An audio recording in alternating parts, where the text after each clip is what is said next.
অভিমান করতে করতে মানুষ যখন একটা সময় গিয়ে বুঝে যায় তার রাগ অভিমান সামনের মানুষটা আসলে কিছু যায় আসে না, তখন না মানুষ অভিমান করা ছেড়ে দেয়। তারপর যখন বদলে যায় মানুষটা, শক্ত কাঠের মতো হয়ে যায়, সে মানুষগুলার পরিবর্তন কিন্তু হয় অনেক ভয়ঙ্কর। তখন তাকে কে ভালোবাসলো কে অবহেলা করলো তাতে কিছুই যায় আসে না, তখন তারা এক রকমের নিজেকে ভালোবেসে বেঁচে থাকে।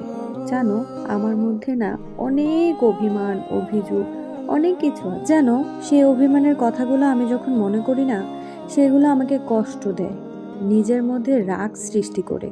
আর আমি না সেই রাগগুলা নিজের মধ্যে এখন পুষিয়ে রাখতে পারি না, আমি অন্যের মধ্যে প্রকাশ করে দিই। আচ্ছা বলো তো, সেটা কি আমার অন্যায়?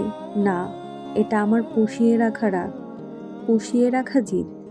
এখন আমি ভয় করি না, দ্বিধা করি না, কে আমাকে কি বলবে, কে আমার সাথে অভিমান করবে।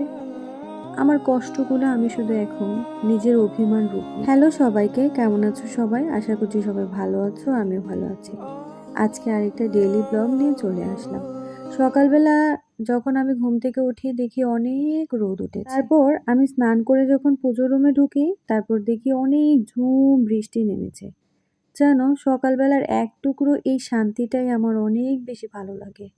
নিজে একটু গীতা পাঠ করা, ঠাকুরকে পূজা দেওয়া। আমার না গোপালকে যখন আমি স্নান করাই, আমার মনে হয় আমি আমার সন্তানকে নিজ যত্নে স্নান করাচ্ছি। আমি প্রতিদিন কিন্তু গোপালকে স্নান করাই, নতুন ড্রেস পরাই।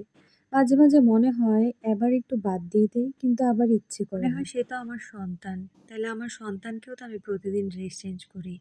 আর দেখো, রোদ দেখে আমি সকালবেলা এক বালতি কাপড় চোপড় ওয়াশিং মেশিনে ধুই। তারপরে ঝুম বৃষ্টি নামে। তারপর মেয়ের সাথে একটু গল্প করলাম। আজকে ডাল ভাত করার চিন্তা থাকলেও হুট করে মাথায় আসলো আজকে কেন না খিচুড়ি খাওয়া যাক, ওয়েদার ডিমেন্ড বলে কথা। জানো, অন্য সময় না কেউ ঘরে খিচুড়ি খেতে চায় না, আর আমার দুইটা খিচুড়ি খুব পছন্দ, পাতলা খিচুড়ি বা ভুনা খিচুড়ি।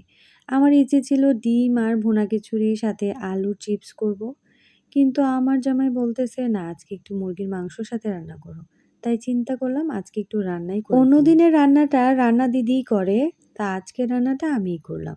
এই যে দেখো, আলু চিপস কেটে রেখেছি, আর এখানে মুগের ডাল ভেজে মুগের ডালটাও ধুয়ে রেখেছি। সবগুলা নামিয়ে তারপর গরম গরম খিচুড়ি বসিয়ে দেব। অনেকদিন পর পর খেলে কিন্তু ভালোই লাগে। পাতলা খিচুড়ি রান্না করব ভাবছি, তারপর চিন্তা করলাম না একটু ভুনা খিচুড়ি রান্না করে ফেলি। পাতলা খিচুড়িটা আবার আমার বড় মেয়ের একদমই পছন্দ না, তো ও আজকে বাসায় ছিল না, কিন্তু রাতে আসবে। আর রাতে এসে যদি ও দেখে আমি পাতলা খিচুড়ি রান্না করেছি, তাহলে ওর মাথা অনেক বেশি গরম হয়ে যাবে। তাই ওর পছন্দ মতো আজকে রান্না করব।